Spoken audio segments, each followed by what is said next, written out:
This ride started off with 20 trials bikes approximately, and at the plaque there was 15. I looked down at this second section to make sure that my GoPro was on for the first, and it wasn't. So I went ahead and started recording. I'm about third person, fourth person back here, and man, my arms are spent. I'm total jelly at this point in time, so I'm just trying to breathe and recover.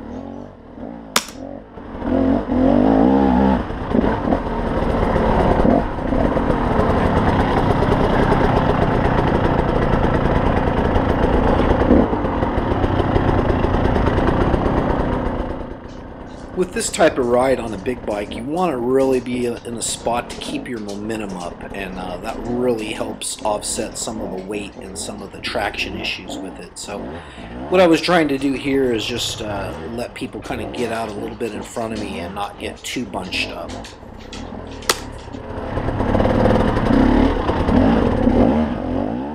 One of the hard things to balance on this ride is to not let people get too far in front of you so you don't know exactly where the trail is or the good lines, and not being able to get bunched up. So you're just trying to gauge some things and get some good momentum here.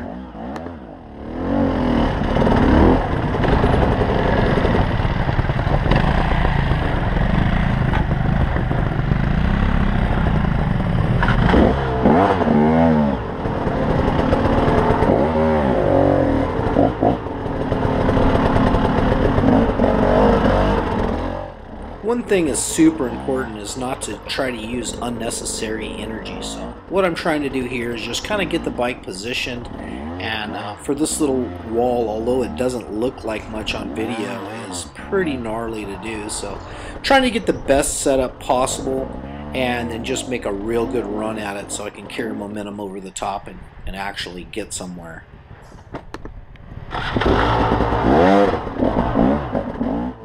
At this point in time, my fan is running pretty consistent on the bike. I hardly ever hear it come on, but when I'm in this technical kind of terrain, it's about an 85-degree day, and we're just making real slow progress here. So I'm just trying to conserve energy and hopefully conserve the battery a little bit, but that's not happening.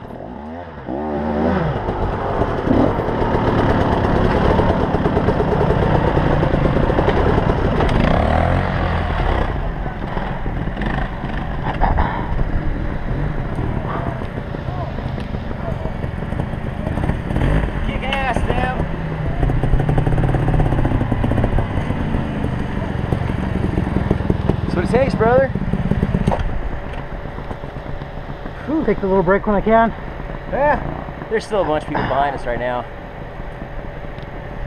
I'm just amazed at all the sportsman riders and stuff that kicking butt, dude. They're doing it. Yeah. They're ready for the intermediate or clubman steps. There's not all the turns yet. Yeah. Who I'm talking to is Michael Selzman. Him and Stephen Ford are the factory gas riders for America, and they won King of the Motos for the team edition.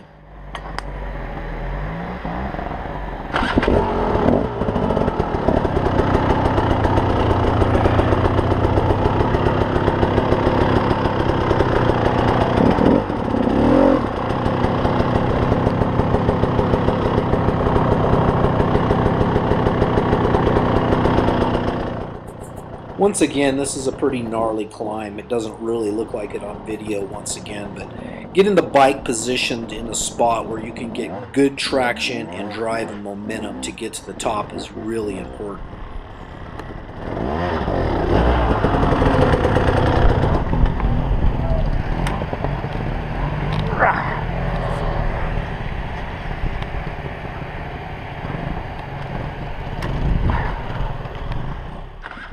At this point is when I'm missing my Camelback. I left it back at camp because I just wanted to keep as much weight off of me as possible, which is definitely a dumb thing to do. At this point I knew it's time to call this ride when I can get to a flat spot and ride out.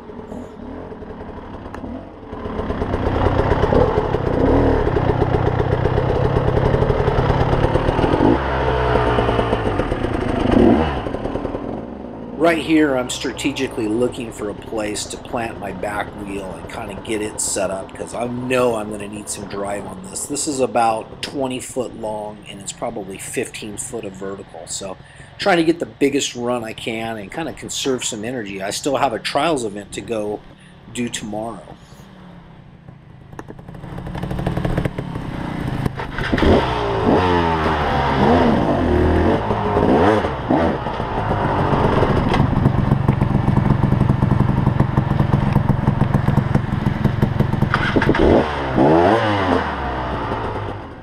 I'm shimmying back and forth. I've kind of figured out my rear end is kind of wedged down in a V, so I'll have to take a little bit of time and reposition things and get it up on the upright, get the bike angled the way I want it. In the meantime, I've told Mike just to go ahead and go by me. We see him kind of make a good attempt and goes up this, and even the trials guys are, putting feet down and having to paddle up some of this stuff. It's just not super easy. But I was very happy with the drive I got out of this position, and it really landed me on top.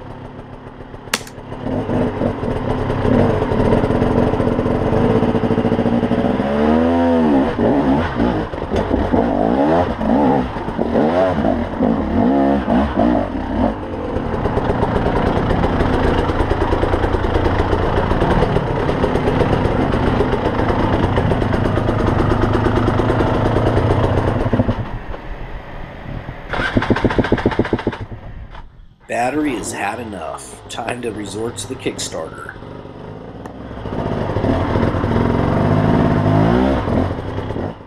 One of the things that a big bike doesn't do is it doesn't like to stick to an off camber real well, so I'm really nursing it through here. Because it doesn't look like much of a little drop. It's probably about 8 feet down, and that's the type of thing that could really ruin your day or do serious damage to your bike that you might even have a very tough time getting it out of here.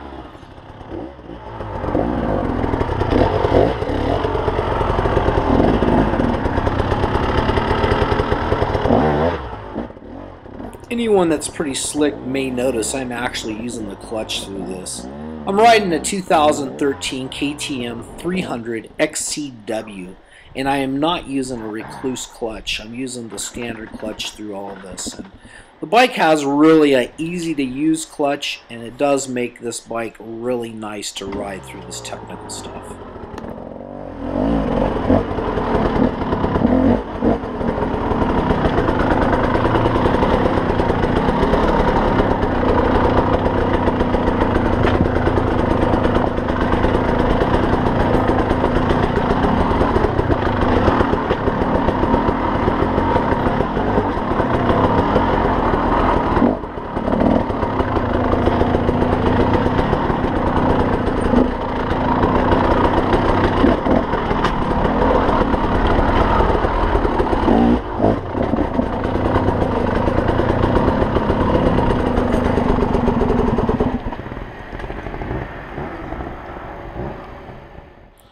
This is exactly what I'm talking about getting too close to someone or letting them get too far away. So now I'm looking at this and I'm like, I have no idea where they went. So I kind of come up here and start to create my own line. And of course now my electric starter is not working. The battery is dead at this point. Enough to still run the fan but not start the bike.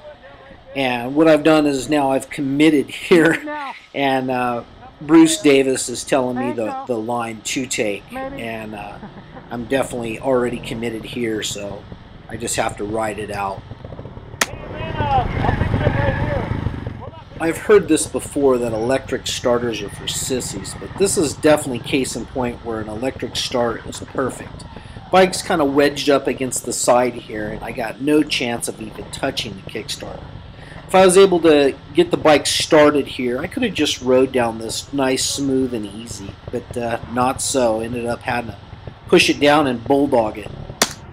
It's at this point that I am super thirsty, and my focus has changed from making it to the plaque to going back to camp and rehydrating.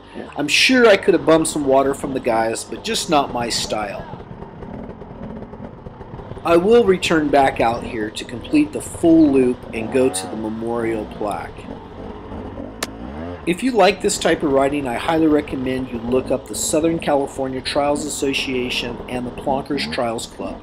They put on this adventure ride every year, and it sure is a blast. They've also added the Enduro line in their trials events, so it makes competing on the big bike a super blast. Thank you for watching.